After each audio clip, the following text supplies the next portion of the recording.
Hello, and welcome to The Sleep Retreat. This podcast will help you relax, unwind, and if you want to, fall asleep. If you're already familiar with the show, feel free to skip ahead to 4 minutes and 30 seconds. If you're new to using a podcast to relax or fall asleep, here is why they work.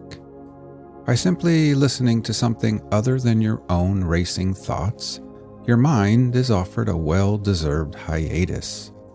It's a break from all the endless, everyday thinking and processing. And it's all delivered in the form of a moderately captivating narrative, something interesting enough to hold your mind's attention, but also gentle and bland enough to lull you to sleep. Here at the Sleep Retreat, we offer a unique and creative listener experience delivered to you in 2 seamless stages. The first stage is something we call the tuck-in. During this approximately 10-minute segment, I'll be engaging your dreamy imagination and setting you down into an immersive, serene, comfortable space, a place far, far away, perfect for dozing off. And along the way, I'll guide you with simple things you can do to further relax and prepare for pending sleep. After this stage, when we are all tucked in and comfy in this make-believe lullaby land, it's time for the next stage, the drift-off. The drift-off is when we transition together into that sleepy state of slumber.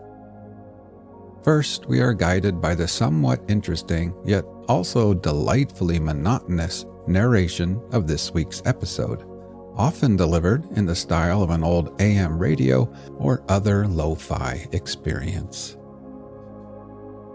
After approximately 45 minutes, the narration concludes, transitioning seamlessly into a 30-minute or longer segment featuring nothing but the continued ambient sounds from our peaceful lullaby land.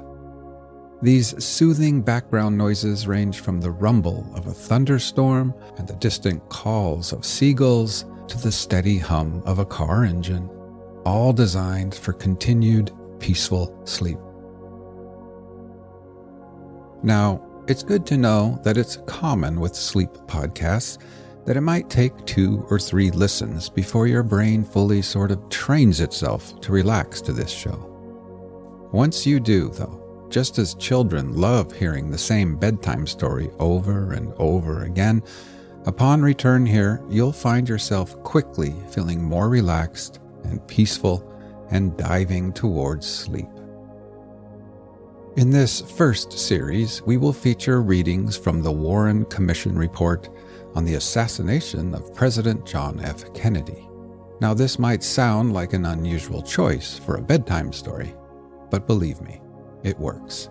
It's a blend of intrigue and at times wonderfully dull narrative, ideal for lulling you to sleep.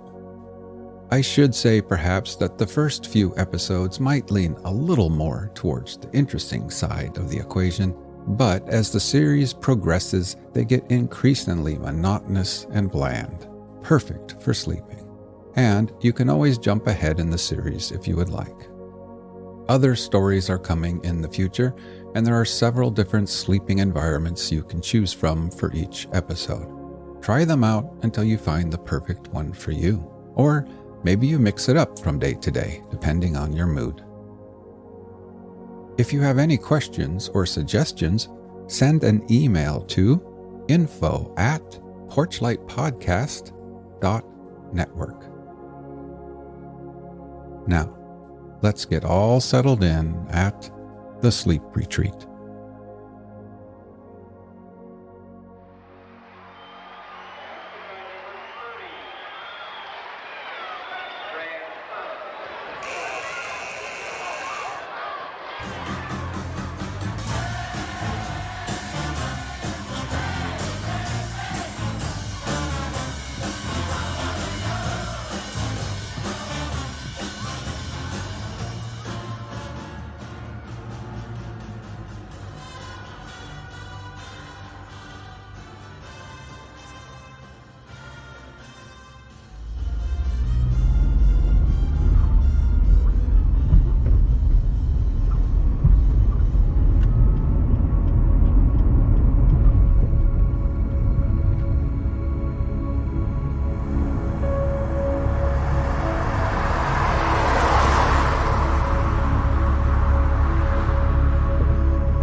Tonight, you'll be dozing off from the backseat of your parents' car, softly cradled by the gentle hum of the engine as it travels homeward late at night along a country highway.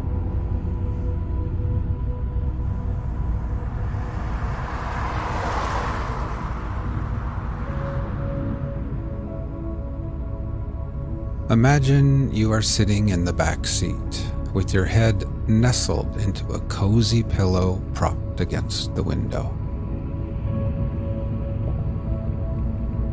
You are gazing out at the moonlit countryside, and on your face is a soft and secret smile.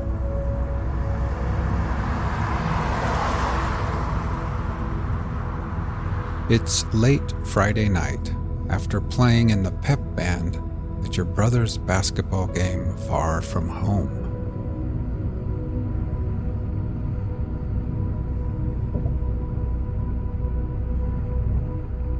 Your kid sister has nodded off already. She's laying across the wide seat with her head resting softly in your lap.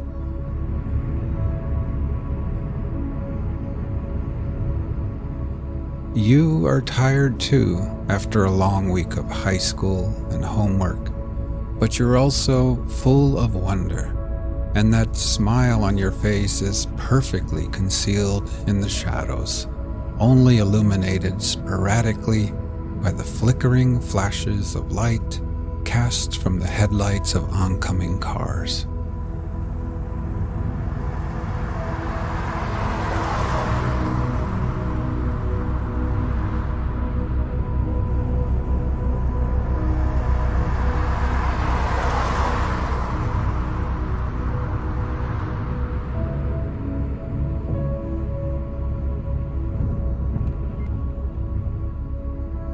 You rest your forehead against the cool glass of the window. Every now and then, a distant farmhouse light appears, towering like a lighthouse in the dark, casting bright beams across the endless, waterless ocean of a prairie.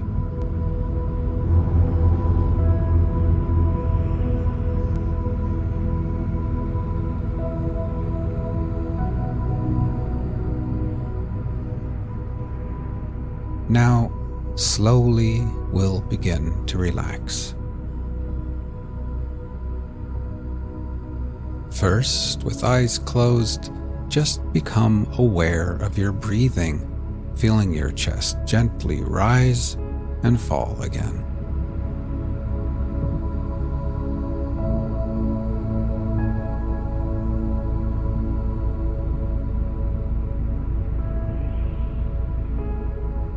Next, we'll try taking a few deeper breaths, filling our lungs with air, holding it, and then gently exhaling and letting it all go. Ready? Inhale deeply, hold for 3, 2, 1, and then exhale.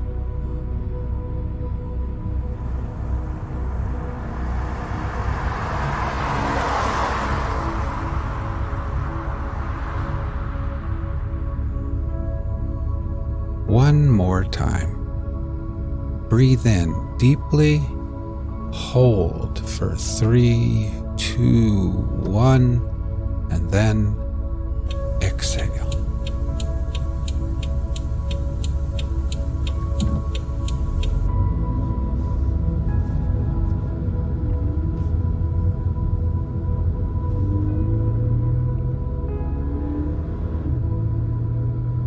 And try thinking to yourself, as I sit here in the back seat, I can feel gravity's pull tugging me gently back towards Earth.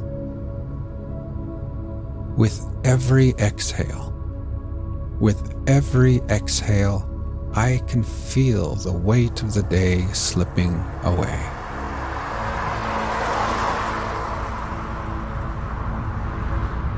I can feel my feet, my ankles, calves, knees, and my legs, each part of me relaxing deeper and becoming heavier and more relaxed.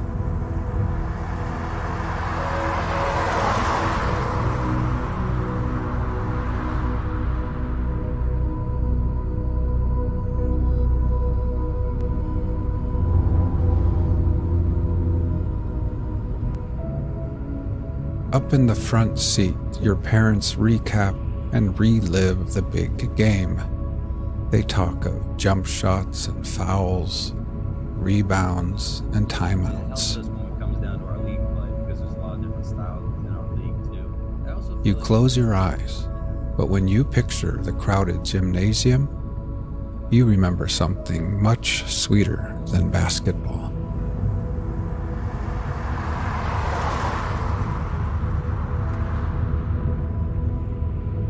Your mind drifts back, but now the memory of the night is soothing and hypnotic, somehow quieter, as if it all played out in slow motion.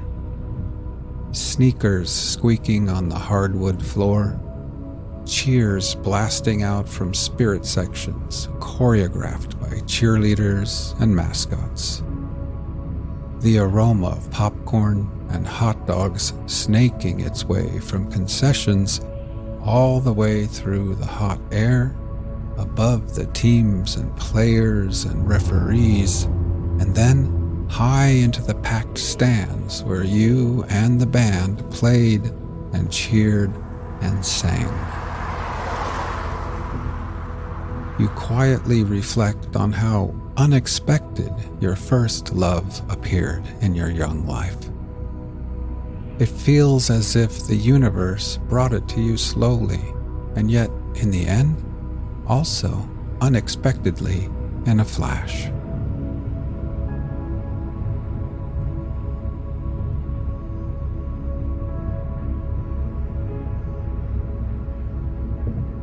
Now let's try taking a few more deep breaths. Ready? Breathe in deeply. Hold for 3, 2, 1, and then exhale.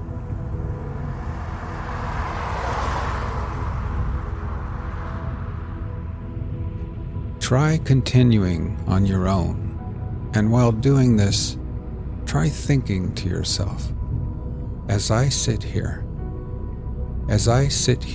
my whole body feels heavy and relaxed. With every exhale, I can feel gravity pulling me back towards Earth gently. I can feel my head, my shoulders, my neck becoming relaxed and at ease. And my legs are heavy and at peace with gravity's pull. Now my whole body, my legs and feet, my arms and hands, my torso, my head and neck and shoulders, my whole body is completely at peace, relaxed, and at ease.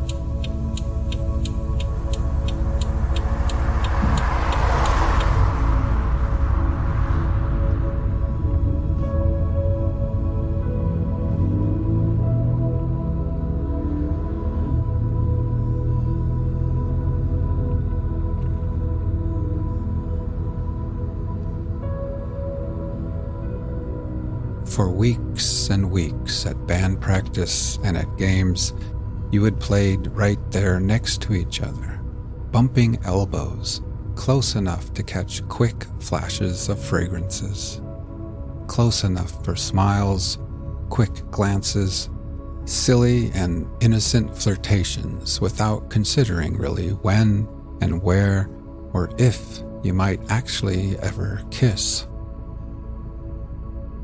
And then, unexpectedly, tonight, it just happened.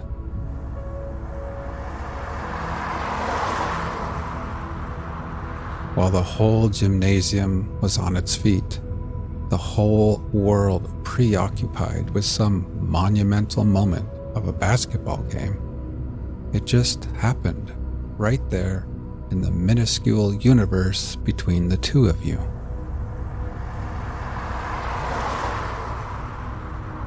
When you think about it now, falling in love was a lot like those farmhouse lights out there in the darkness.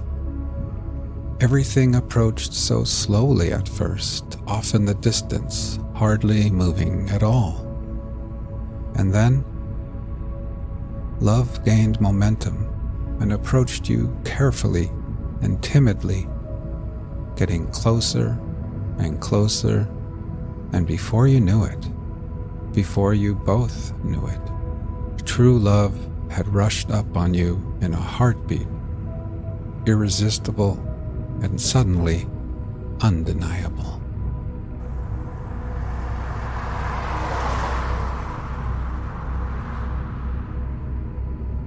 You smile now, thinking how you had always imagined your first kiss would happen somewhere private and hidden, and yet, in the end, yours was out in the open and in front of hundreds of people who never even saw it.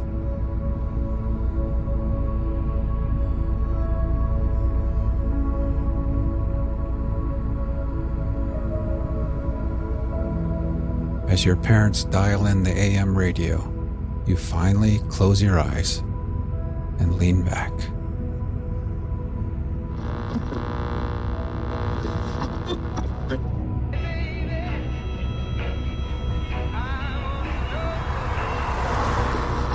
Date November 22nd, 1963. President John F. Kennedy, Mrs. Kennedy, and their party arrived at Love Field, Dallas, Texas. After leaving the White House on Thursday morning, the president had flown initially to San Antonio, where Vice President Lyndon B. Johnson joined the party, and the president dedicated new research facilities at the U.S. Air Force School of Aerospace Medicine. Following a testimonial dinner in Houston for U.S. Representative Albert Thomas, the president flew to Fort Worth, where he spent the night and spoke at a large breakfast gathering on Friday. Planned for later that day were a motorcade through downtown Dallas, a luncheon speech at the Trade Mart, and a flight to Austin, where the president would attend a reception and speak at a Democratic fundraising dinner. From Austin, he would proceed to the Texas ranch of the vice president. Evident on this trip were the varied roles which an American president performs: head of state, chief executive, party leader, and in this instance, prospective candidate for re-election. The Dallas motorcade, it was hoped, would evoke a demonstration of the president's personal popularity in a city which he had lost in the 1960 election. Once it had been decided that the trip to Texas would span 2 days, those responsible for planning, primarily Governor Connolly and Kenneth O'Donnell, a special assistant to the president, agreed that a motorcade through Dallas would be desirable. The Secret Service was told on November 8th that 45 minutes had been allotted to a motorcade procession from Love Field to the site of the luncheon planned by Dallas business and civic leaders in honor of the president. After considering the facilities and security problems of several buildings, the Trade Mart was chosen as the luncheon site. Given this selection, in accordance with the customary practice of affording the greatest number of people an opportunity to see the president, the motorcade route selected was a natural one.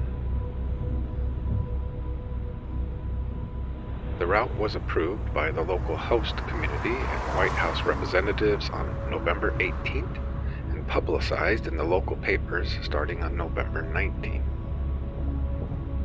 This advanced publicity made it clear that the motorcade would leave Main Street and pass the intersection of Elm and Houston Streets as it proceeded to the Trade Mart by way of the Stemmons Freeway.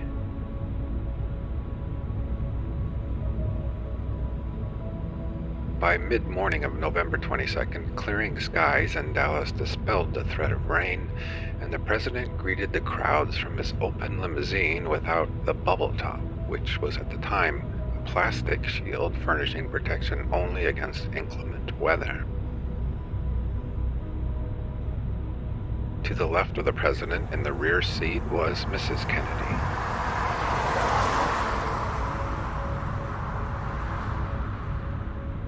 In the jump seats were Governor Connolly, who was in the front of the president, and Mrs. Connolly at the governor's left. Agent William R. Greer of the Secret Service was driving, and Agent Roy H. Kellerman was sitting to his right.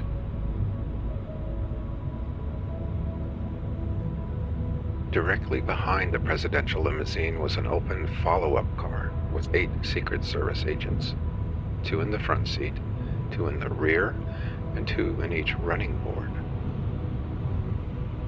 These agents, in accordance with normal Secret Service procedures, were instructed to scan the crowds, the roofs, the windows of the buildings, overpasses, and crossings for signs of trouble.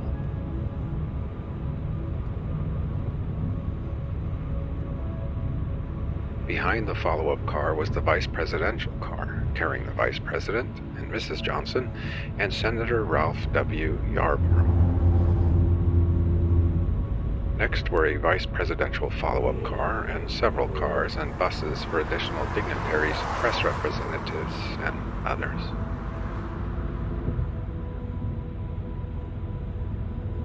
The motorcade left Love Field shortly after 11:50 a.m.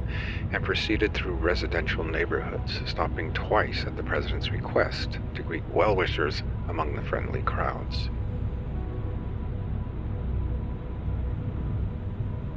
Each time the president's car halted, Secret Service agents from the follow-up car moved forward to assume a protective stance near the president and Mrs. Kennedy.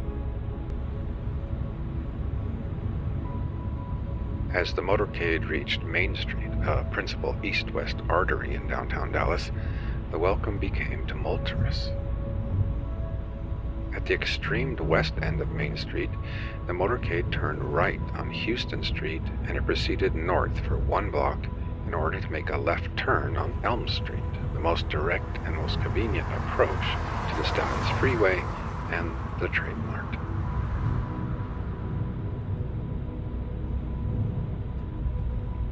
As the president's car approached the intersection of Houston and Elm Streets, there loomed directly ahead on the intersection's northwest corner a 7-story orange brick warehouse and office building, the Texas School Book Depository.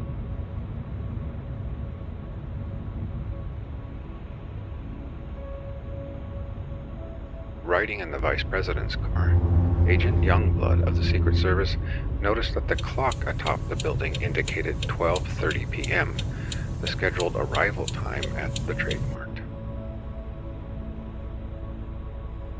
The president's car, which had been going north, made a sharp turn towards the southwest onto Elm Street.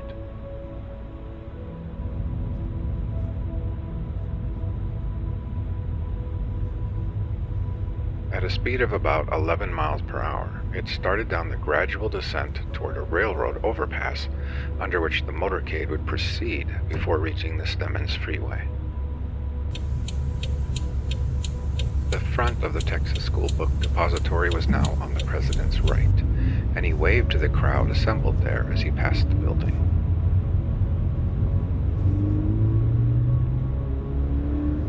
Dealey Plaza, an open landscaped area marking the western end of downtown Dallas, stretched out to the president's left. A Secret Service agent riding in the motorcade radioed the Trade Mart that the president would arrive in 5 minutes.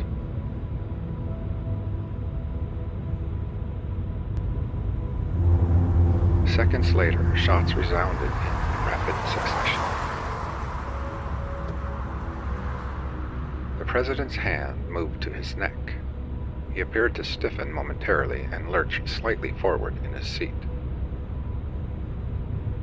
A bullet had entered the base of the back of his neck, slightly to the right of the spine. It traveled downward and exited from the front of the neck, causing a nick in the left lower portion of the knot in the president's necktie.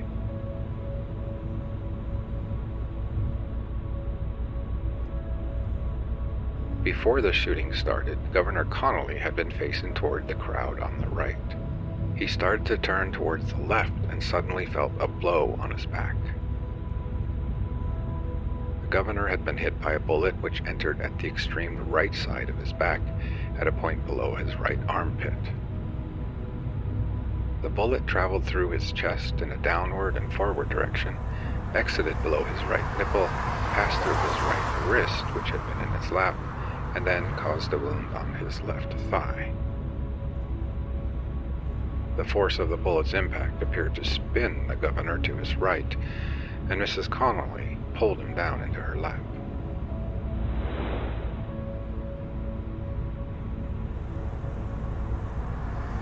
Another bullet then struck President Kennedy at the rear portion of his head, causing a massive and fatal wound.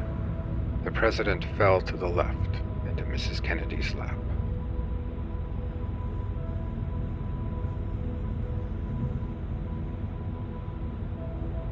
Secret Service agent Clinton J. Hill, riding on the left running board of the follow-up car, heard a noise which sounded like a firecracker and saw the president suddenly lean forward and to the left. Hill jumped off the car and raced toward the president's limousine.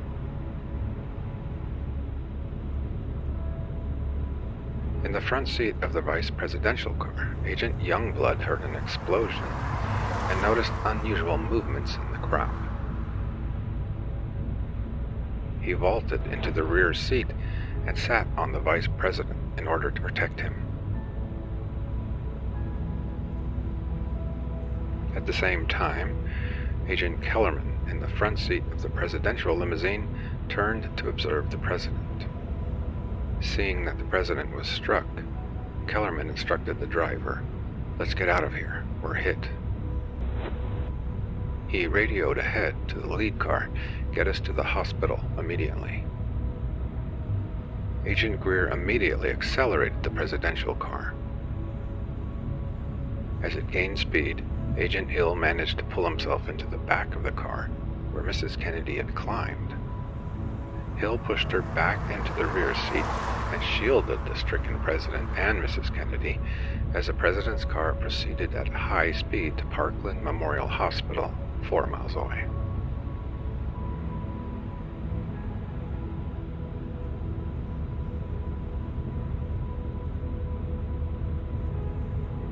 At Parkland, the president was immediately treated by a team of physicians who had been alerted for the president's arrival by the Dallas Police Department as the result of a radio message from the motorcade after the shooting.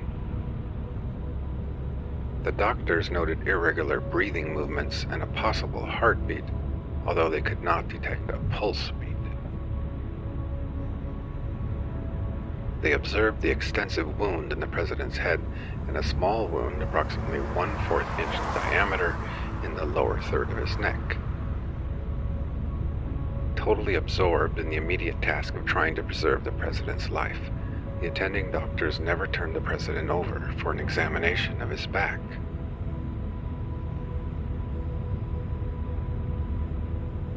At 1 p.m., after all heart activity ceased and the last rites were administered by a priest, President Kennedy was pronounced dead.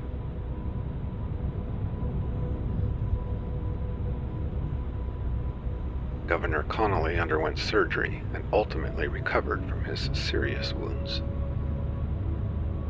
Upon learning of the president's death, Vice President Johnson left Parkland Hospital under close guard and proceeded to the presidential plane at Love Field.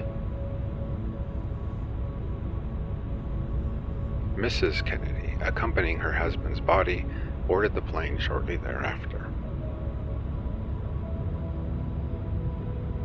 At 2:38 p.m., in the central compartment of the plane, Lyndon B. Johnson was sworn in as the 36th President of the United States by Federal District Court Judge Sarah T. Hughes.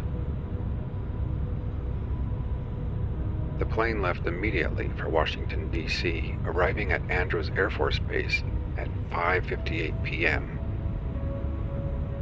The president's body was taken to the National Naval Medical Center, where it was given a complete pathological examination. The autopsy report stated the cause of death as a gunshot wound head, and the bullets which struck the president were described as having been fired from a point behind and somewhat above the level of the deceased.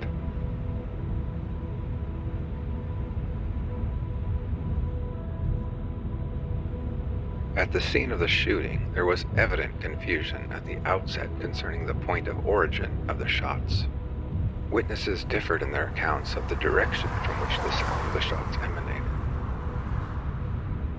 Within a few minutes, however, attention centered on the Texas School Book Depository building as a source of the shots.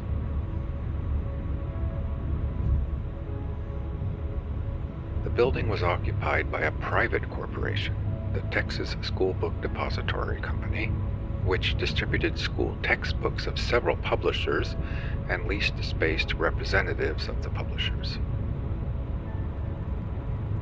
Most of the employees in the building worked for these publishers. The balance, including a 15-man warehousing crew, were employees of the Texas School Book Depository Company itself.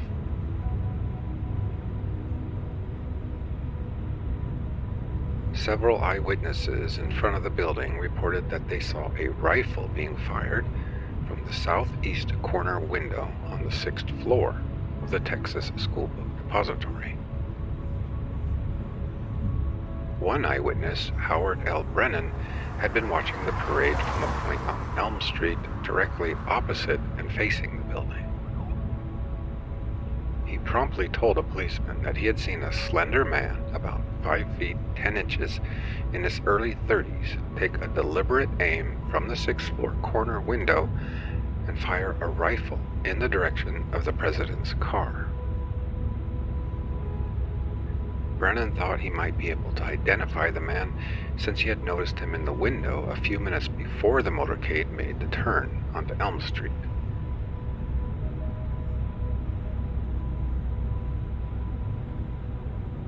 At 12:34 p.m., the Dallas police radio mentioned the depository building as a possible source of the shots, and at 12:45 p.m., the police radio broadcast a description of the suspected assassin based primarily on Brennan's observations. When the shots were fired, a Dallas motorcycle patrolman, Marion L. Baker, was riding in the motorcade at a point several cars behind the president. He had turned right from Main Street onto Houston Street and was about 200 feet south of Elm Street when he heard a shot. Baker, having recently returned from a week of deer hunting, was certain the shot came from a high-powered rifle. He looked up and saw pigeons scattering in the air from their perches on the Texas School Book Depository building. He raced his motorcycle towards the building, dismounted, scanned the area to the west, and pushed his way through the spectators toward the entrance. There, he encountered Roy Trugley, the building superintendent, who offered Baker his help. They entered the building and ran toward the 2 elevators in the rear. Finding that both elevators were on the upper floor, they dashed up the stairs. Not more than 2 minutes had elapsed since the shooting.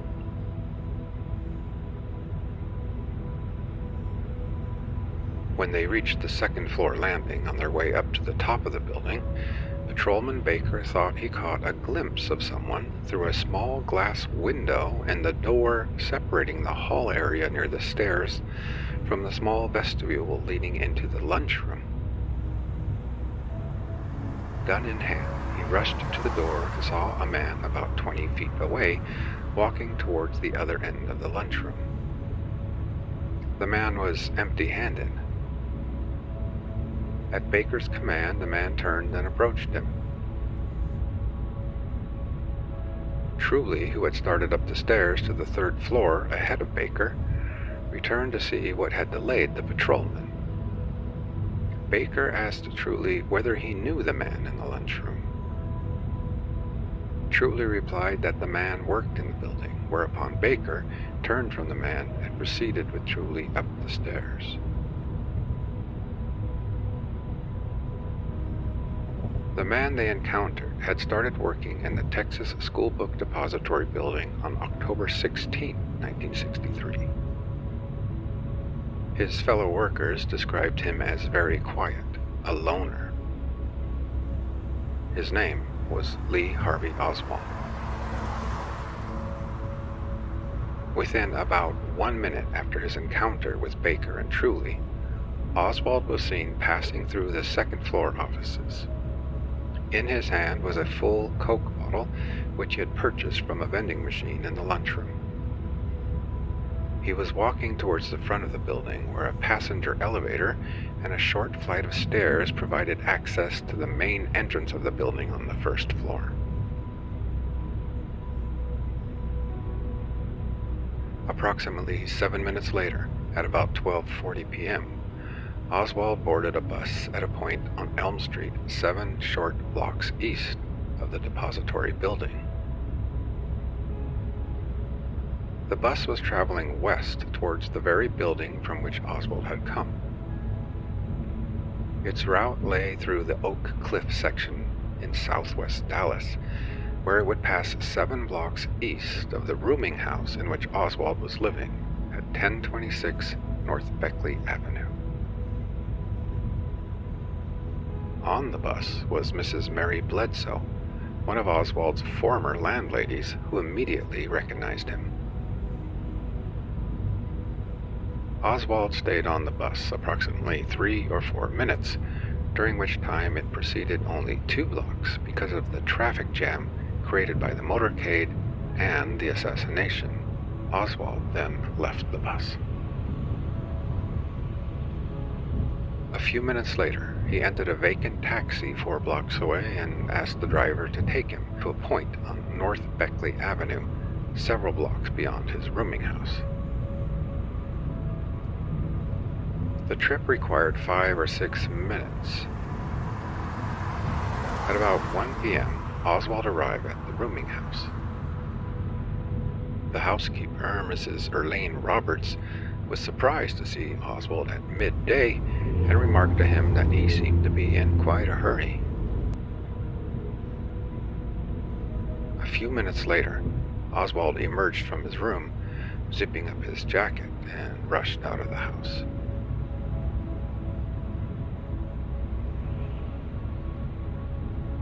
Approximately 14 minutes later, and just 45 minutes after the assassination, another violent shooting occurred in Dallas. The victim was Patrolman J.D. Tippit of the Dallas Police, an officer with a good record during his more than 11 years with the police force. He was shot near the intersection of 10th Street and Patton Avenue, about 9/10 of a mile from Oswald's rooming house. At the time of the assassination, Tippit was alone in his patrol car, the routine practice for most police patrol cars at this time of the day. He had been ordered by radio at 12:45 p.m.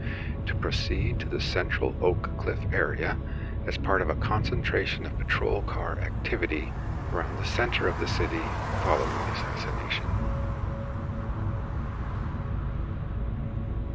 At 12:54, Tippit radioed that he had moved as directed and would be available for any emergency.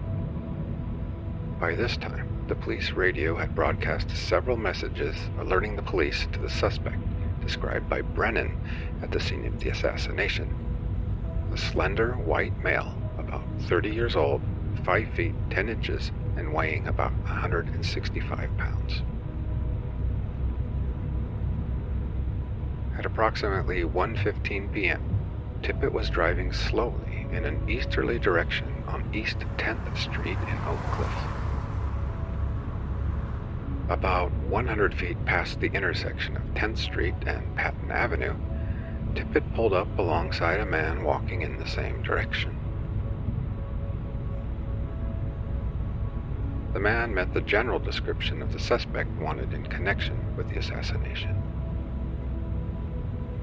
He walked over to Tippit's car, rested his arms on the door on the right-hand side of the car, and apparently exchanged words with Tippit through the window. Tippit opened the door on the left side and started to walk around the front of his car.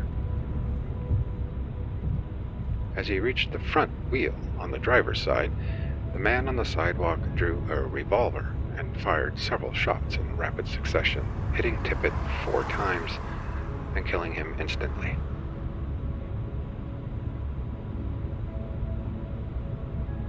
An automobile repairman, Domenico Benavides, heard the shots and stopped his pickup truck on the opposite side of the street, about 25 feet in front of Tippit's car. He observed the gunman start back towards Patton Avenue, removing the empty cartridge cases from the gun as he went. Benavides rushed to Tippit's side. The patrolman, apparently dead, was lying on his revolver, which was out of its holster. Benavides promptly reported the shooting to the police headquarters over the radio in Tippit's car. The message was received shortly after 1:16 p.m. As the gunman left the scene, he walked hurriedly back towards Patton Avenue and turned left, heading south. Standing on the northwest corner of 10th Street and Patton Avenue was Helen Markham, who had been walking south on Patton Avenue and had seen both the killer and Tippit cross the intersection in front of her as she waited on the curb for traffic to pass. She witnessed the shooting and then saw the man with a gun in his hand walk back towards the corner and cut across the lawn of the corner house as he started south on Patton Avenue. In the corner house itself, Mrs. Barbara Jeanette Davis and her sister-in-law, Mrs. Virginia Davis, heard the shots and rushed to the door in time to see the man walk rapidly across the lawn, shaking a revolver as if he were emptying it of cartridge cases. Later that day, each woman found a cartridge case near the house. As the gunman turned the corner, he passed alongside a taxi cab which was parked on Patton Avenue a few feet from 10th Street. The driver, William W. Scoggins, had seen the slaying and was now crouched behind his cab on the street side. As the gunman cut through the shrubbery on the lawn, Scoggins looked up and saw the man approximately 12 feet away. In his hand was a pistol, and he muttered words which sounded to Scoggins like, "Poor dumb cop," or "Poor damn cop." After passing Scoggins, the gunman crossed to the west side of Patton Avenue and ran south towards Jefferson Boulevard, a main Oak Cliff thoroughfare. On the east side of Patton, between 10th Street and Jefferson Boulevard, Ted Calloway, a used car salesman, heard the shots and ran to the sidewalk. As the man with the gun rushed past, Calloway shouted, "What's going on?" The man merely shrugged, ran onto Jefferson Boulevard, and turned right. On the next corner was a gas station with a parking lot in the rear. The assailant ran into the lot, discarded his jacket, and then continued his flight west on Jefferson.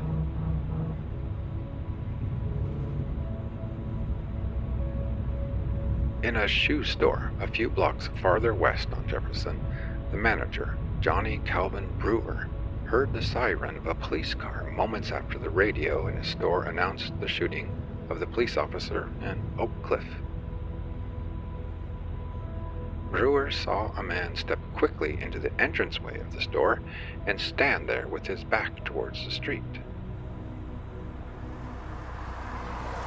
When the police car made a U-turn and headed back in the direction of the Tippett shooting, the man left and Brewer followed him. He saw the man enter the Texas Theater, a motion picture house about 60 feet away, without buying a ticket. Brewer pointed this out to the cashier, Mrs. Julia Postal, who called the police. The time was shortly after 1:40 p.m. At 1:45 p.m., in response to Mrs. Postal's call, the police radio sounded the alarm. Have information, a suspect just went into the Texas Theater on West Jefferson. Within minutes, the theater was surrounded. The house lights were then turned up. Patrolman M.N. McDonald and several other policemen approached the man who had been pointed out to them by Brewer. McDonald ordered the man to his feet and heard him say, "Well, it's all over now." The man drew a gun from his waist with one hand and struck the officer with the other. McDonald struck out with his right hand and grabbed the gun with his left hand. After a brief struggle, McDonald and several other police officers disarmed and handcuffed the suspect and drove him to police headquarters, arriving at approximately 2 p.m.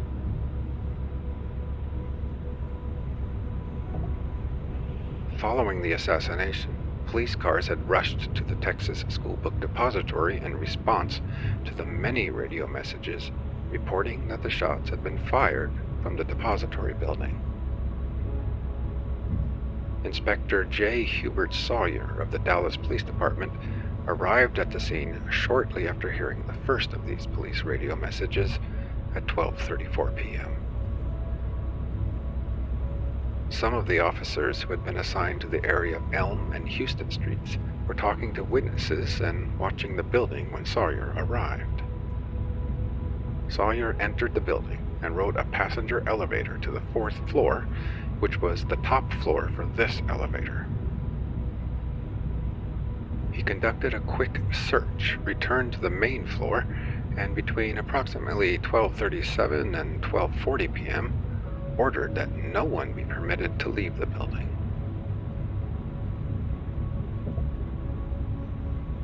Shortly before 1 p.m., Captain J. Will Fritz, Chief of the Homicide and Robbery Bureau of the Dallas Police Department, arrived to take charge of the investigation.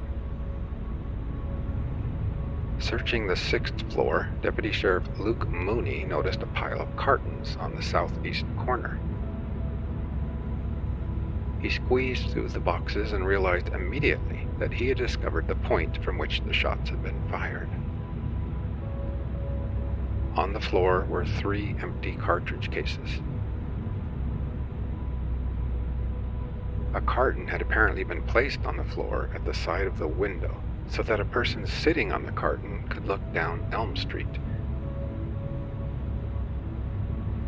Between this carton and the half-open window were 3 additional cartons, arranged at such an angle that a rifle resting on the top carton would be aimed directly at the motorcade as it moved away from the building.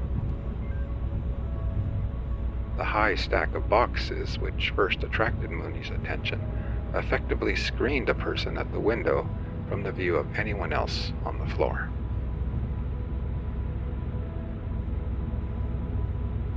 Mooney's discovery intensified the search for additional evidence on the 6th floor, and at 1:22 p.m., approximately 10 minutes after the cartridge cases were found, Deputy Sheriff Eugene Boone turned his flashlight in the direction of 2 rows of boxes in the northwest corner. Stuffed between the 2 rows was a bolt-action rifle with a telescopic sight. The rifle was not touched until it could be photographed. When Lieutenant J.C. Day of the Police Identification Bureau decided that the wooden stock and the metal knob at the end of the bolt contained no fingerprints, he held the rifle by the stock while Captain Fritz ejected a live shell by operating the bolt. Lieutenant Day promptly noted that stamped on the rifle itself was the serial number, C2766, as well as the markings 1940, Made Italy, and Cal 6.5. The rifle was about 40 inches long, and when disassembled, it could fit into a handmade paper sack, which, after the assassination, was found in the southeast corner of the building within a few feet of the cartridge cases. As Fritz and Day were completing their examination of this rifle on the 6th floor, Roy Truly, the building superintendent, approached with information which he felt should be brought to the attention of the police. Earlier, while the police were questioning the employees, Truly had observed that Lee Harvey Oswald, one of the 15 men who worked in the warehouse, was missing.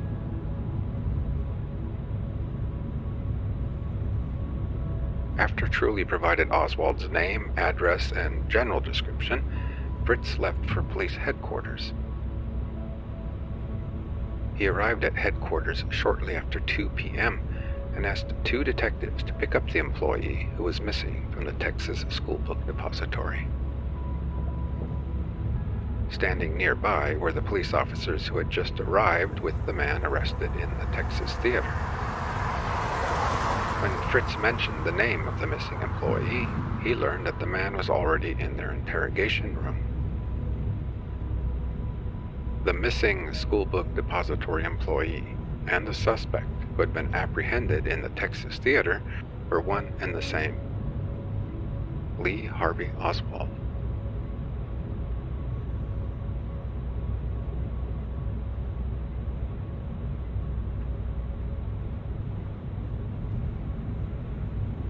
The suspect Fritz was about to question in connection with the assassination of the president and the murder of a policeman was born in New Orleans on October 18, 1939, 2 months after the death of his father.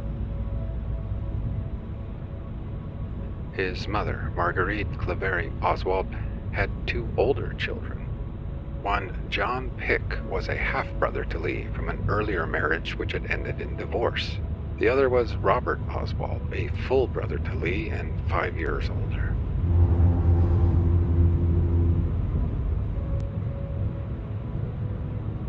When Lee Oswald was 3, Mrs. Oswald placed him in an orphanage where his brother and half-brother were already living, primarily because she had to work.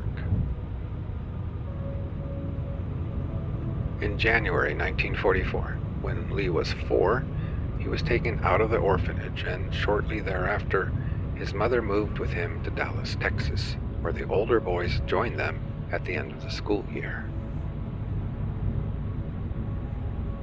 In May of 1945, Marguerite Oswald married her 3rd husband, Edwin A. Elkdahl. While the 2 older boys attended a military boarding school, Lee lived at home and developed a warm attachment to Ekdahl, occasionally accompanying his mother and his stepfather on business trips around the country.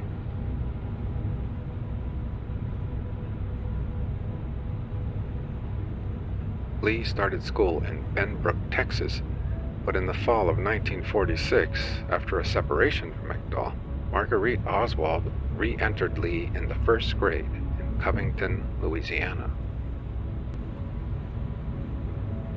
In January 1947, while Lee was still in the 1st grade, the family moved to Fort Worth, Texas, as a result of an attempted reconciliation between Ekdahl and Lee's mother.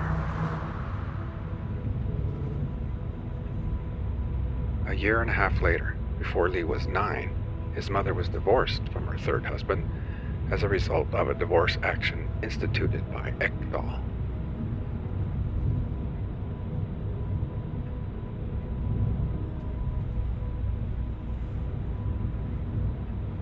Lee's school record during the next 5.5 years in Fort Worth, Texas, was average, although generally it grew poorer each year. The comments of teachers and others who knew him at that time do not reveal any unusual personality traits or characteristics.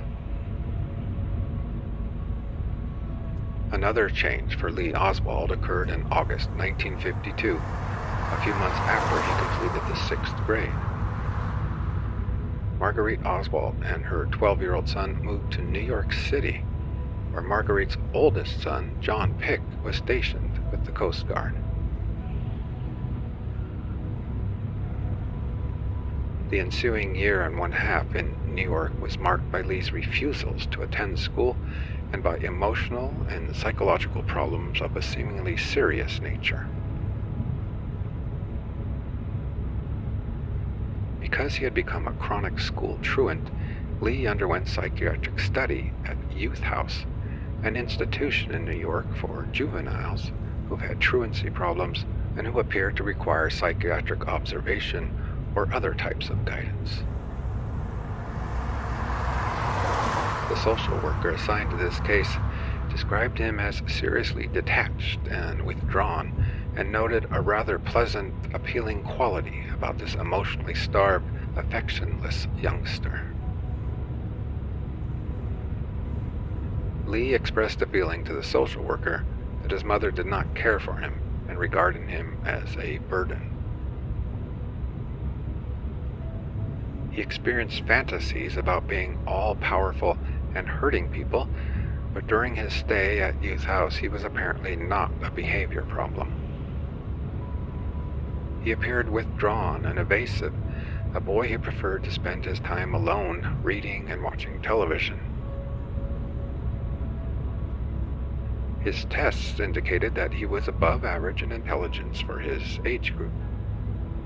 The chief psychiatric of Youth House diagnosed Lee's problem as a personality pattern disturbance with schizoid features and passive-aggressive tendencies. He concluded that the boy was an emotionally quite disturbed youngster and recommended psychiatric treatment. After having been at Youth House for 3 weeks, Lee Oswald returned to school, where his attendance and grades temporarily improved. By the following fall, however, the probation officer reported that virtually every teacher complained about the boy's behavior. His mother insisted that he did not need psychiatric assistance. Although there was apparently some improvement in Lee's behavior, during the next few months, the court recommended further treatment.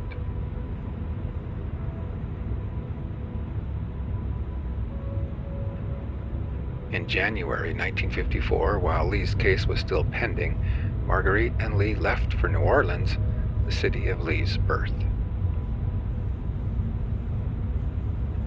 Upon his return to New Orleans, Lee maintained mediocre grades but had no obvious behavior problems. Neighbors and others who knew him outside of school remembered him as a quiet, solitary, and introverted boy who read a great deal and whose vocabulary made him quite articulate.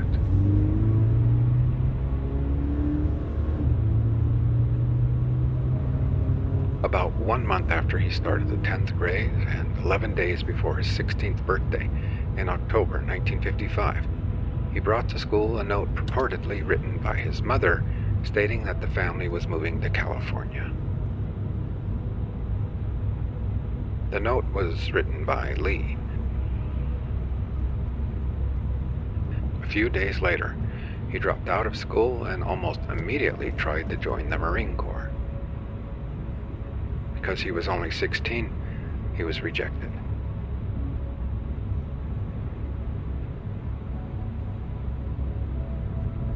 After leaving school, Lee worked for the next 10 months at several jobs in New Orleans as an office messenger or clerk.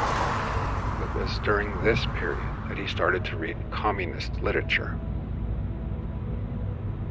Occasionally, in conversations with others, he praised communism and expressed to his fellow employees a desire to join the Communist Party. At about this time, when he was not yet 17, he wrote to the Socialist Party of America, professing his belief in Marxism.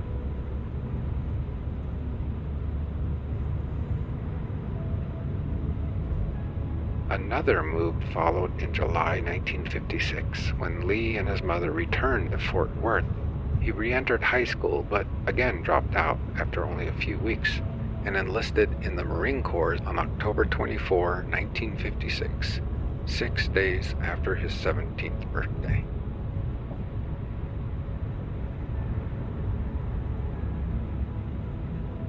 On December 21, 1956, during boot camp in San Diego, Oswald fired a score of 212 for record with the M1 rifle, 2 points over the minimum for rating of sharpshooter on a marksman sharpshooter expert scale.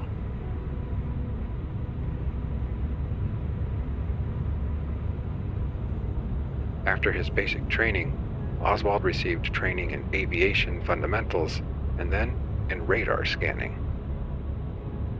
Most people who knew Oswald in the Marines described him as a loner who resented the exercise of authority by others. He spent much of his free time reading. He was court-martialed once for possessing an unregistered, privately owned weapon, and on another occasion for using provocative language to a non-commissioned officer. He was, however, generally able to comply with Marine discipline.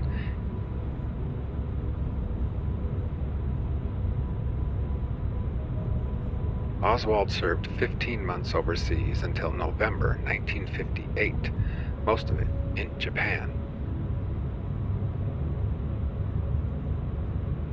During his final year in the Marine Corps, he was stationed for the most part in Santa Ana, California, where he showed a marked interest in the Soviet Union and sometimes expressed politically radical views with dogmatic conviction.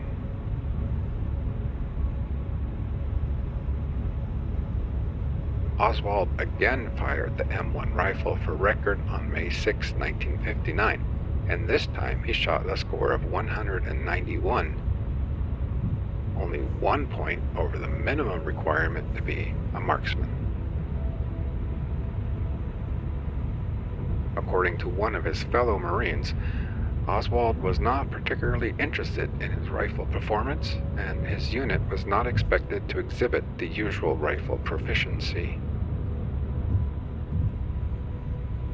During this period, he expressed strong admiration for Fidel Castro and an interest in joining the Cuban army.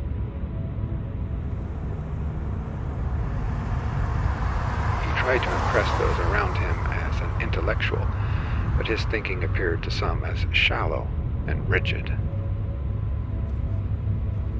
Oswald's Marine service terminated on September 11, 1959, when, at his own request, he was released from active service a few months ahead of his scheduled release. He offered as the reason for his release the ill health and economic plight of his mother.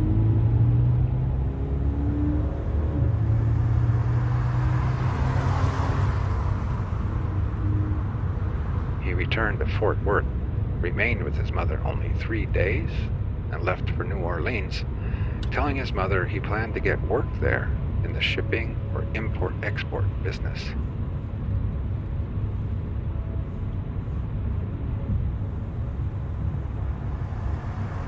In New Orleans, he booked passage on the freighter SS Marion Likes, which sailed from New Orleans to Le Havre, France, on September 20, 1959.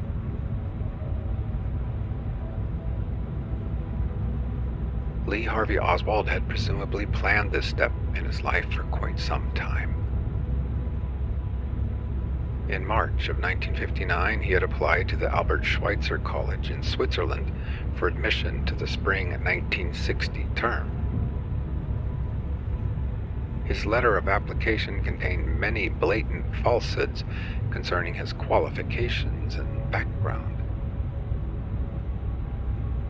A few weeks before his discharge, he had applied for and obtained a passport listing the Soviet Union as one of the countries which he planned to visit.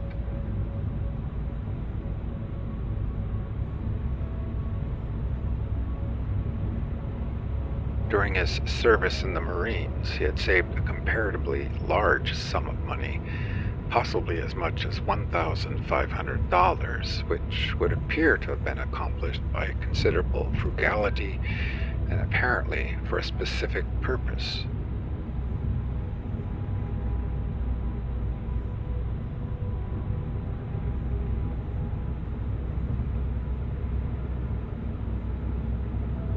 The purpose of the accumulated funds soon became known.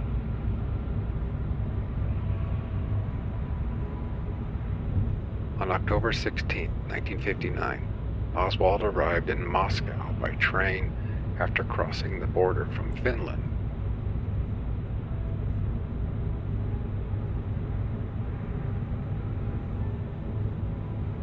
He immediately applied for Soviet citizenship